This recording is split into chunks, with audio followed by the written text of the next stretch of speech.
കഴിഞ്ഞ ദിവസം ഖത്തറിലെത്തിയ പോർച്ചുഗൽ ഉപപ്രധാനമന്ത്രി പൗളോ പോട്ടാസിന്റെ നേതൃത്വത്തിലുള്ള പ്രതിനിധി സംഘം ഖത്തർ ഉപപ്രധാനമന്ത്രി ഷെയ്ഖ് അഹമ്മദ് ബിൻ അബ്ദുള്ള അൽ മഹ്മൂദുമായി കൂടിക്കാഴ്ച നടത്തിയിരുന്നു.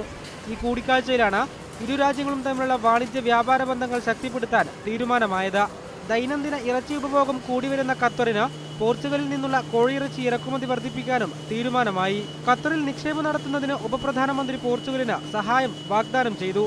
പോർച്ചുഗലിൽ നിന്ന് ഇറക്കുമതി ചെയ്യുന്ന കോഴി ഹലാൽ രീതിയിൽ അറക്കപ്പെട്ടതാണെന്നും ഗുണമേന്മയുള്ളതാണെന്ന് ഉറപ്പുവരുത്തുമെന്നും ചേംബർ പ്രതിനിധി പറഞ്ഞു. നിലവിൽ ബ്രസീൽ, സൗദി അറേബ്യ എന്നിവിടങ്ങളിൽ നിന്നാണ് രാജ്യത്ത് കോഴിയിറച്ചി എത്തുന്നത്.